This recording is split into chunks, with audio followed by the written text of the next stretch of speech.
4 séances de la semaine, avec de fortes fluctuations ponctuelles, c'est-à-dire mardi, le marché avait fortement baissé, moins 1,59%, mais il avait rebondi le jeudi, plus 1,48%, ce qui avait donné une semaine assez neutre.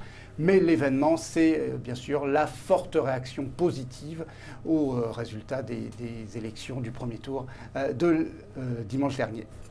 Merci Rémi. Donc, Laurent, sur le CAC, est-ce qu'on voit le CAC continuer sa progression, un inversement de tendance ou un trading range?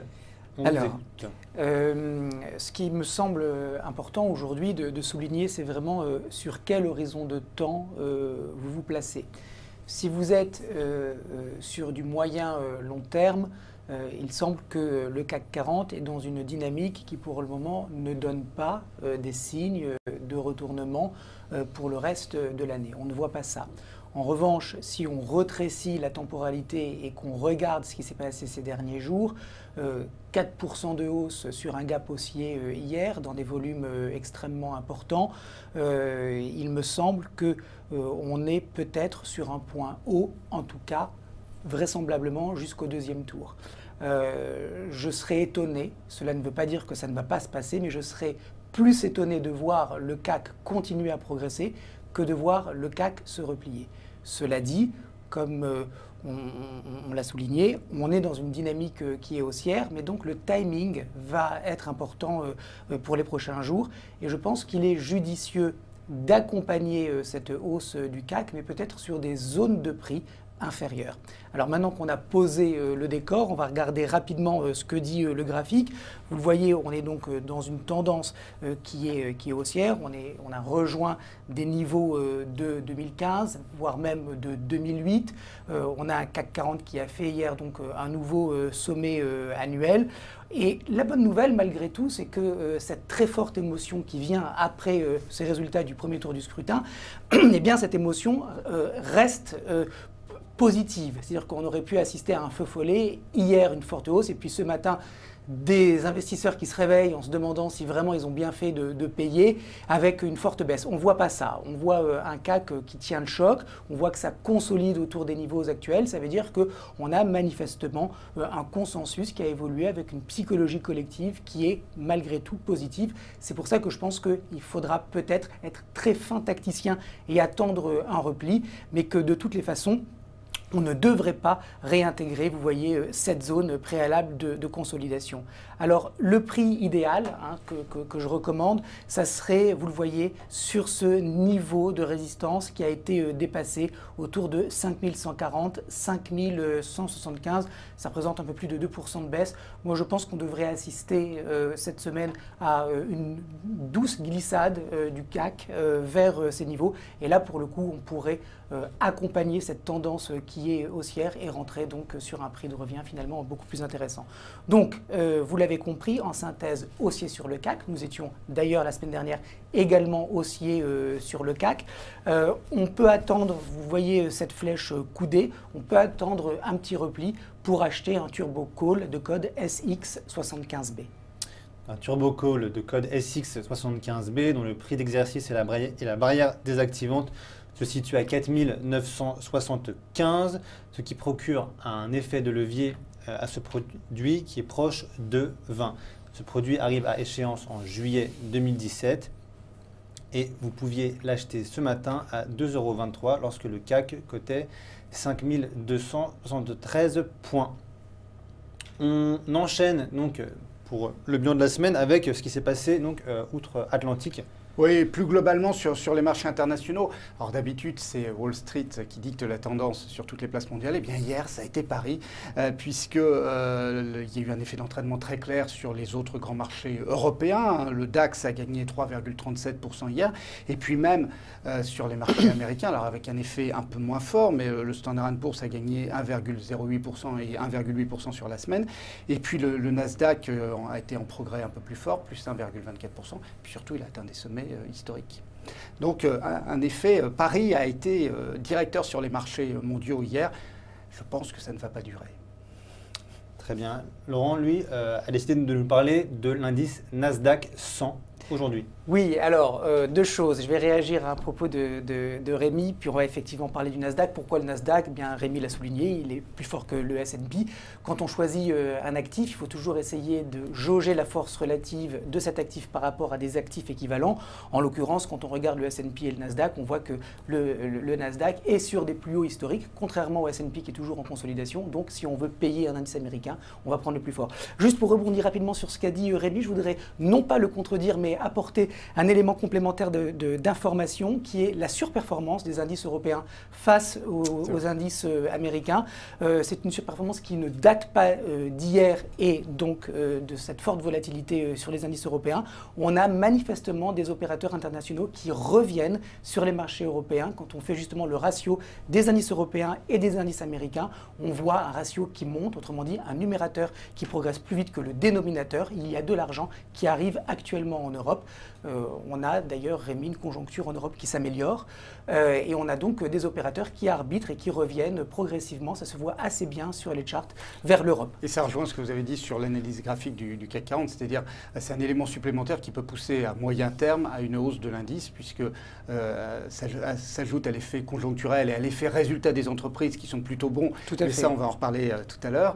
Un effet flux qui devrait être un moteur supplémentaire pour Absolument. les marchés, mais toujours à moyen terme, puisque on n'a eu que le premier tour des élections présidentielles, il reste le deuxième tour, et puis il reste le troisième et le quatrième tour, c'est-à-dire avec les élections législatives qui seront assez compliquées compte tenu du contexte politique français.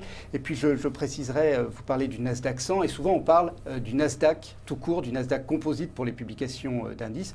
Il faut peut-être expliquer que en fait, ce sont deux indices très proches, mais qu'il n'y a pas de produits dérivés sur le Nasdaq Composite, alors qu'il y en a sur le Nasdaq 100. Effectivement, bon, ils sont très très proches. On a une corrélation qui doit être de 0,9, voire parfois supérieure. Autrement dit, ils bougent vraiment à l'unisson, mais le Nasdaq 100, c'est les 100 plus grosses capis. Et donc, vous l'imaginez bien, les 100 plus grosses capis, elles influencent l'ensemble du Nasdaq. Également, Rémi, beaucoup d'investisseurs qui pensent que les actions américaines sont très chères.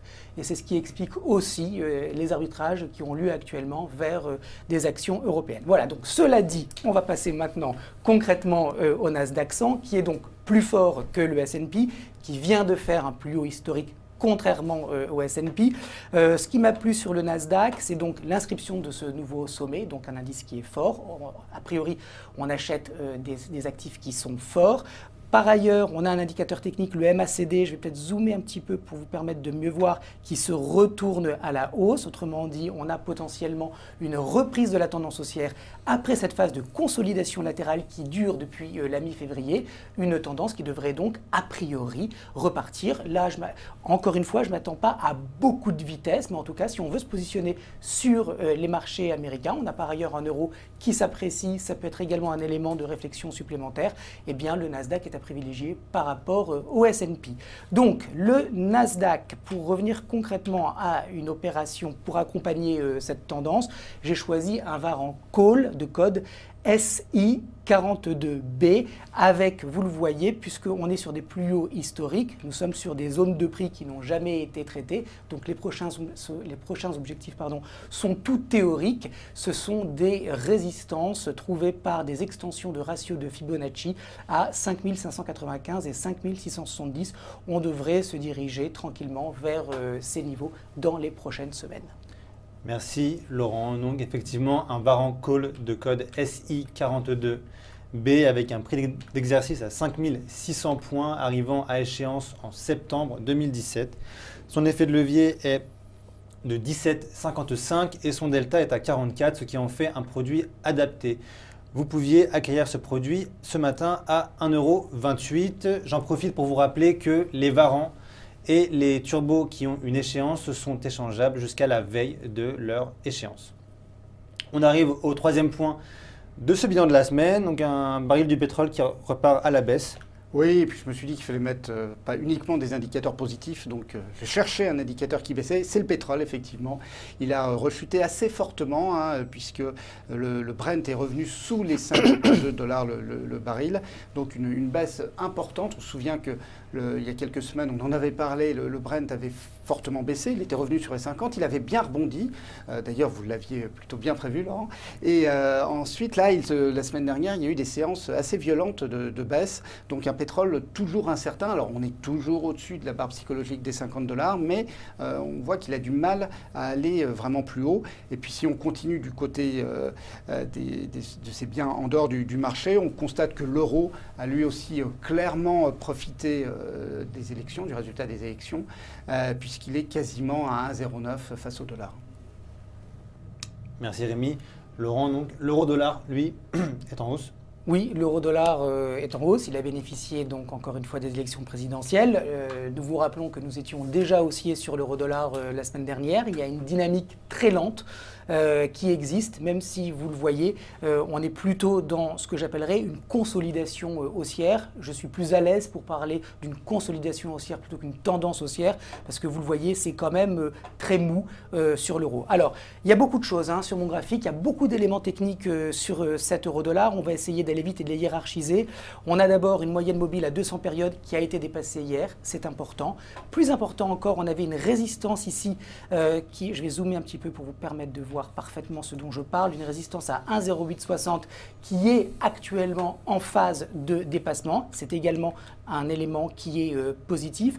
On avait une ligne de tendance baissière qui avait été résistance qui est devenue un support, et puis on avait un support ascendant qui a également soutenu le marché autour de cette zone à 1,06. Alors on a rebondi, nous l'avions anticipé la semaine dernière, nous avions recommandé un produit pour accompagner ce rebond. On est allé très très vite sur la zone de résistance à 1,0860. Ça peut hésiter un petit peu, mais je pense qu'on devrait continuer de progresser. Pourquoi? Vous voyez ici, sans rentrer trop dans les détails, j'ai un ADX, c'est-à-dire un indicateur qui montre la force de la tendance qui est en pleine accélération.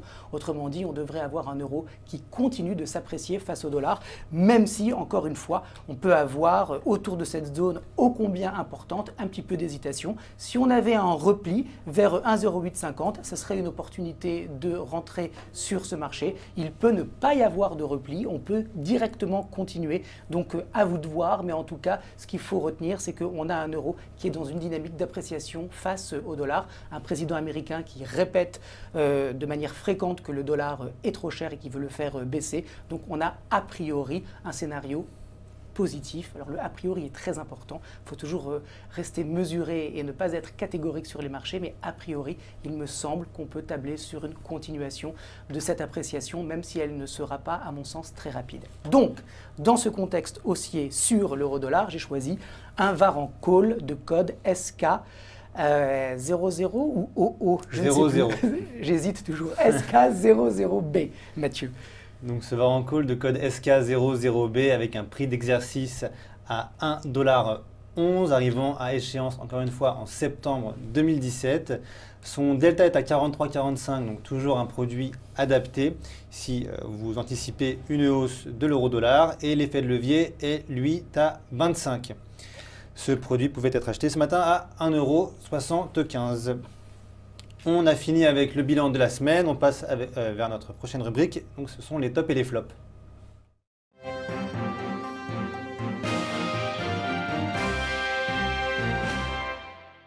Rémi, quelles ont été les plus fortes hausses cette semaine? Alors, je vais faire une petite rectification. J'ai choisi cette semaine exceptionnellement de faire les tops de la journée d'hier, puisque c'était vraiment elle qui était la référence pour les dernières séances, avec des mouvements absolument considérables, ce qui est logique, avec une hausse du marché de plus de 4%. Alors clairement, ce sont les financières qui ont été les grandes gagnantes de la séance d'hier. Elles ont toutes gagné entre 7,5% et plus de 10%. Le grand gagnant étant Crédit Agricole, plus 10,9%, mais Société Générale a gagné 9,9%, BNP 7,5%. Donc clairement, les financières qui avaient été l'objet de doutes avant les élections, eh bien, se sont fortement redressées hier. C'est assez logique. En deuxième, c'est Nexity qui a gagné 9,1%. Alors là, c'est une autre thématique, c'est la thématique de l'immobilier et de la construction, puisqu'on constate que Saint-Gobain a également fortement progressé hier, plus 6,7%. Le secteur était lui aussi, c'était encore plus vrai pour les promoteurs, assez incertain depuis le début de l'année. Il s'était très bien comporté en 2016 et il ne décollait pas vraiment depuis le début de l'année. clairement lié là aussi aux incertitudes politiques. Là, vu que le marché a tendance à jouer une victoire de M. Macron au second tour, eh bien le secteur rebondit assez nettement. Donc hausse de ce compartiment. Et puis troisième valeur que j'ai retenue, c'est Peugeot qui a gagné 6,4%. Alors même si le titre rebaisse un petit peu aujourd'hui, compte tenu de l'enquête menée sur éventuellement des trucages sur les émissions polluantes des véhicules diesel. On sait qu'une enquête a été menée sur Renault, menée aussi sur Volkswagen et Fiat Chrysler. Donc Peugeot maintenant est l'objet d'une enquête du même type. Donc le titre rebaisse un petit peu aujourd'hui, mais ça n'est pas très très violent. Mais là, Peugeot, ça illustre le fait que les cycliques, tout bêtement, ont fortement remonté hier. Ça a été le cas donc de Peugeot, mais ça a été le cas aussi de Vinci qui a gagné 7%, ou dans la chimie d'Arkema qui a gagné 6,5%. Donc ces trois thématiques, les trois grands secteurs gagnants de la hausse d'hier, les financières, ce qui est lié à l'immobilier, mais pas tellement les foncières, plutôt la construction et la promotion, et ensuite les cycliques. Donc Laurent a décidé de nous parler de Peugeot. Oui. Secteur automobile. J'ai décidé de parler de Peugeot, chers auditeurs, parce que rentrer sur des banques qui ont progressé de 8, 9, voire 10%, c'est un petit peu délicat. Peugeot est dans une situation intéressante parce que, alors c'est vrai qu'elle a beaucoup moins profité que les bancaires, mais il y a un secteur de l'automobile qui est en ce moment en train de reprendre des forces. Volkswagen a annoncé la semaine dernière des bons résultats. On a Renault qui est un petit peu dans le même contexte que Peugeot, qui repart à la hausse. Et donc, on peut ajouter, Laurent, que Peugeot publie ses résultats, son chiffre d'affaires du premier trimestre demain matin et que Renault le fera jeudi soir. Donc, ça veut dire qu'à la veille de résultats, on peut soit décider d'attendre la publication de ces résultats ou rentrer tout de suite. Je suis analyste technique, donc a priori, quand je reconnais une structure, je pense qu'on a plus de chances de valider avec les résultats la structure qui est en place plutôt que de l'invalider.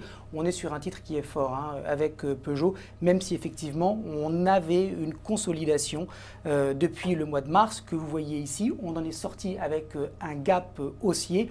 Alors ce qu'il faut regarder maintenant sur Peugeot, c'est la non-réintégration du gap haussier. Pour le moment, à la seconde où je vous parle, le titre s'échange à peu près à 18,87 €. On est donc toujours sous la clôture d'hier, c'est pour ça qu'on est négatif, mais on est quand même dans une phase de reprise avec ce gap qui reste ouvert. Sur Peugeot, on a donc cette petite ligne de tendance descendante qui a été franchie, qui annonce peut-être qu'on va se remettre dans le bon sens, c'est-à-dire celui de la tendance qui est haussière, et rejoindre donc le sommet annuel qui était à 20,06 €. On a un MACD qui a croisé à la hausse, autrement dit une progression de court terme qui se remet dans le bon sens et qui se remet à accélérer. Par conséquent, j'anticipe sur le titre non seulement le retour sur le précédent sommet, mais son dépassement. Et par conséquent, je recommande un Varan Call de code RD, D comme Daniel, 93B, B comme Bernard. Exactement, un Varan Call de code RD93B avec un prix d'exercice à 23 €, d'échéance décembre 2017. Son delta est à 23, donc toujours un produit adapté et un effet de levier moins important que les produits dont nous avons parlé précédemment, qui se trouve à 7. Ce produit pouvait être acheté à 33 centimes d'euros lorsque Peugeot cotait 18,891 € ce matin. On se tourne maintenant vers ceux qui ont le plus perdu, du coup, hier. Toujours. Oui, alors ce sont des flops, ce sont des tout petits flops, puisque même pour certains, ce sont des hausses, mais plus faibles que celles, nettement plus faibles que celles de la moyenne du marché. Alors, il y a eu un seul flop hier, c'est Lafarge-Holcim qui a perdu 1,7%, en liaison avec l'annonce du départ de son directeur général, Eric Olsen, en liaison avec une affaire sur des paiements en Syrie sur la période 2013-2014, dans une zone où la cimenterie de Lafarge était dans une zone contrôlée par Daesh, donc des soupçons de paiement à Daesh, même si Eric Olsen il a été indiqué qu'Eric Olsen n'était ni responsable ni informé de cette affaire. La société a estimé qu'il y avait eu des erreurs de jugement significatives et donc un départ d'Eric Olsen. et ça se situe sans doute aussi dans le cadre d'une bataille entre les ex-Lafarge et les ex-Holcim dans la répartition des pouvoirs au sein du nouvel ensemble. Donc une phase un petit peu d'inquiétude et d'incertitude sur le groupe. Les deux autres flops sont donc des faux flops. Hein. C'est Pernod Ricard. C'est des beaux flops, hein, parce que des flops en positif, c'est pas mal. Sinon, ma rubrique était vide. Donc Pernod Ricard qui n'a monté que de 1,3% et Publicis Group qui n'a monté que de 2,5%. Alors ce sont deux sociétés qui avaient publié leur chiffre d'affaires semestriel pour Pernod Ricard, trimestriel pour Publicis la semaine précédente, et ils avaient plutôt bien réagi la semaine précédente. Donc mea culpa, ce sont des faux flops. Merci Rémi. On enchaîne avec la troisième rubrique de l'émission, c'est la rubrique Focus.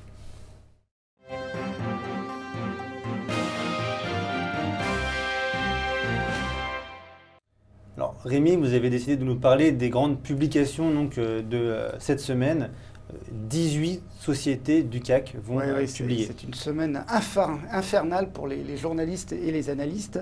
Alors une semaine comme ça encombrée, on connaissait en général au moment de la publication des résultats semestriels à la fin du mois de juillet. Toutes les sociétés se précipitent pour publier avant les vacances d'août. Mais là, il n'y a pas de vacances au programme, mais malgré tout, les sociétés se sont précipitées pour publier cette semaine, donc avec 18 publications du CAC 40 au menu. Alors, les premières annonces la semaine dernière ou la semaine précédente pour LVMH ont été plutôt satisfaisantes. Hein. C'est un tout premier bilan qui est clairement positif. Notamment, la semaine dernière, il y a une croissance sensiblement plus forte qu'attendue de Schneider Electric et de Michelin. LVMH aussi avait, la semaine précédente, publié une croissance très satisfaisante. On peut évoquer aussi Pernod Ricard, qui a publié plutôt de bons chiffres. Et puis même quand les chiffres paraissent un peu décevants, c'est le cas de Publicis Group, eh bien, la baisse d'activité était moins marquée que prévu, ce qui fait que ça a été plutôt bien accueilli par les investisseurs. On peut encore ajouter Atos, qui était la première société à publier son chiffre d'affaires cette semaine. Eh bien, hier soir, la société a relevé ses objectifs pour 2017 et 2019, même si la réaction du marché n'est pas très enthousiaste ce matin. Donc, globalement, un premier bilan favorable, avec juste peut-être une petite exception du côté de Danone, dont le début d'année est un peu laborieux, mais qui a en même temps relevé ses objectifs sur l'année. Donc, une déception toute relative. Donc, un premier bilan positif. Alors, est-ce que ça va se poursuivre cette semaine? Alors, j'ai choisi de diviser en deux les sociétés attendues cette semaine. Il y a tout d'abord celles qui doivent se relancer en bourse après un parcours mitigé depuis le début de l'année. Hein. C'est notamment le cas de Total, Renault et Technip FMC qui sont soit à l'équilibre, soit en légère baisse depuis le début de l'année, donc ils sont un petit peu en retard sur le marché. Total et Renault publieront leurs résultats jeudi et Technip, ce sera demain. Et puis deux sociétés qui ont monté depuis le début de l'année, mais moins que l'indice. C'est le cas d'Air Liquide qui publie ses résultats demain et Orange jeudi. Et puis la deuxième catégorie que j'ai sélectionnée, c'est les sociétés qui ont brillé depuis le début de l'année, mais qui maintenant doivent confirmer, les sociétés dont les publications de chiffre d'affaires ou de résultats doivent permettre de poursuivre la tendance positive. Alors il y a Peugeot, on l'a évoqué il y a quelques instants dans notre session top. Donc Peugeot publiera ses résultats, son chiffre d'affaires demain. Vinci, ce sera jeudi soir. Vinci, c'est une des meilleures performances du CAC depuis le début de l'année. Valeo, ce sera demain soir. On aura aussi Kering demain. Airbus jeudi, Capgemini mercredi et on finit par Saint-Gobain qui publie également demain mercredi. Voilà donc beaucoup de sociétés à suivre et on sait que les publications de résultats ou de chiffres d'affaires engendrent de forts décalages de cours, donc ce sont vraiment des indicateurs à suivre de près. Voilà. Merci. Rémi, nous allons parler maintenant de Saint-Gobain, dont Rémi a parlé brièvement dans la rubrique des tops. Laurent, lui, a décidé de nous faire son analyse technique et a choisi un produit qui va avec. Effectivement, donc je vais vous parler de Saint-Gobain parce qu'il y a une configuration là aussi technique intéressante. Quelle est-elle? Eh bien, le retour des acheteurs sur ce marché. Comment voyons-nous ce retour des acheteurs? Eh bien, par le franchissement avec un gap haussier de cette résistance. Je vais zoomer pour vous permettre encore une fois de voir ce dont je parle. Voilà, la résistance à 48 €, 48,12 €, peu importe. Il y avait ce niveau qui avait été testé à 2 reprises. À chaque test, on avait eu des acheteurs qui avaient été mis en échec par la la pression vendeuse. Et puis là, on franchit de manière significative cet obstacle. Alors, on peut parler de gap de rupture, de breakaway gap, c'est-à-dire c'est un gap qui est important. Tous ne le sont pas. Il y a des gaps communs, il y a des gaps d'épuisement. Celui-ci est un gap qui montre qu'on a vraisemblablement une tendance haussière qui est rafraîchie et qui devrait repartir. Bien évidemment, il ne faudrait pas que les prix retournent à l'intérieur de la zone de consolidation. Ça ne serait pas un bon signe. Ça voudrait dire que cette sortie haussière était peut-être un piège. En tout cas, pour le moment, ce n'est pas du tout ce que j'anticipe. Pourquoi? Parce qu'on est sur un titre qui est fort, sur une tendance de court terme et de moyen terme qui sont bien là et qui sont haussières. Et par conséquent, on devrait a priori continuer de progresser, surtout qu'on voit que le titre a consolidé de manière latérale pendant 3 mois. Là, il y a eu donc une pause dans cette, une pause dans cette tendance et par conséquent, on a un peu rechargé les accus et on devrait pouvoir repartir. Alors, à moins d'une énorme surprise au niveau des résultats, ce que je n'anticipe pas, on peut encore une fois soit décider d'attendre la publication de ces résultats pour ne pas prendre le risque d'être pris en défaut. Le risque qu'on prend en revanche, c'est que si les résultats sont conformes ou supérieurs, on va avoir un prix très supérieur et du coup, ce sera beaucoup moins intéressant de rentrer sur le marché. En revanche, si on rentre tout de suite, on a un bon prix, mais on peut avoir de mauvaises surprises. Alors un petit élément complémentaire, la société a fait un roadshow, une présentation auprès des analystes récemment. Et le discours était quand même plutôt optimiste. Oui, oui, absolument. Mais bon, c'est toujours l'arbitrage qu'il faut faire entre peu de risques et un prix cher ou plus de risques et un prix plus intéressant. On en parle sur Saint-Gobain, mais c'est finalement la question que vous devrez toujours vous poser en tant qu'investisseur. Comment j'arbitre cette plus de probabilité avec un prix qui décroît logiquement. Ceci étant dit, on a fait une petite parenthèse money management. On retourne donc sur le produit de bourse qui accompagne cette tendance, un Varan Call, vous l'avez compris, de code PF, Patrick Fernand, 13B Bernard. Un Varan Call de code PF13B. De prix d'exercice 52 €, d'échéance septembre 2017, un effet de levier à 9,40 et un delta à 33,45, qui en fait toujours un produit adapté. Ce produit était disponible donc ce matin à 36 centimes si vous l'achetiez lorsque Saint-Gobain cotait 49,22 €. Nous arrivons à la dernière partie de l'émission, c'est la rubrique à ne pas manquer.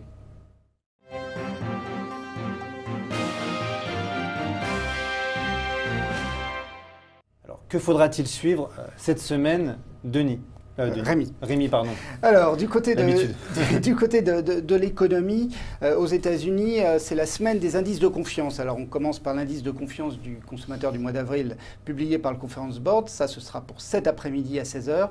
Et puis, vendredi, on aura la version plus suivie par les investisseurs de l'Université du Michigan. Donc, voilà ces deux indicateurs. Ensuite, parmi la flopée d'indicateurs publiés aux États-Unis, les Américains aiment bien les chiffres économiques, il y a les commandes de biens durables de mars qui seront annoncées jeudi à 14 h 30 et puis vendredi à 14 h 30 également le PIB du premier trimestre. C'est la première estimation du PIB du premier trimestre, donc chiffre à suivre. Dans la zone euro, il y a le climat des affaires du mois d'avril qui sera annoncé jeudi. Alors, on sait que les derniers indicateurs type PMI dans la zone euro ont été très positifs. Ils sont les meilleurs, je crois, depuis 6 ou 7 ans.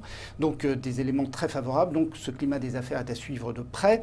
On aura au niveau français, là aussi, le PIB du premier trimestre, et ce sera aussi pour vendredi, ce sera un peu plus tôt, à 7 h 30. Et puis, l'inflation du mois d'avril dans la zone euro, vendredi également.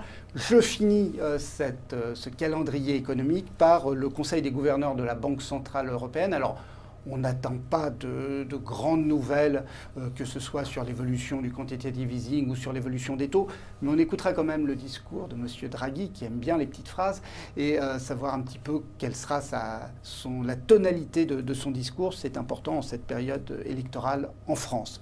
Voilà pour la partie économie. Du côté des entreprises, eh bien, vous vous en doutez, beaucoup de choses. En France, donc 18 sociétés du CAC 40, je ne vais pas les répéter, donc on l'a vu lors de notre focus. Mais à l'international, le menu est également très copieux. Ce soir, il y a Facebook, par exemple, ou McDonald's ou United Technologies. Un peu plus tard dans la semaine, des poids lourds des technos type Amazon, Alphabet ou Microsoft, puis des poids lourds de l'économie traditionnelle comme ExxonMobil. Puis si on regarde du côté côté européen, là aussi, il y a du lourd, avec notamment en Allemagne, avec SAP, Daimler, BASF, Bayer ou Deutsche Bank. Donc vous avez de quoi vous intéresser à l'économie et à la bourse cette semaine.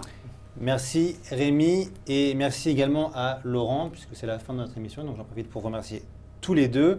Nous nous retrouverons la semaine prochaine, donc mardi 2 mai pour la prochaine émission 100% marché.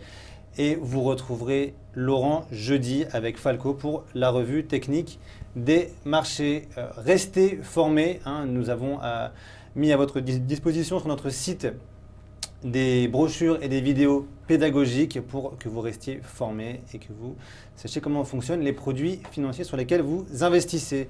Je vous dis à tous au revoir et je vous souhaite une excellente journée. Au revoir à tous. Au revoir.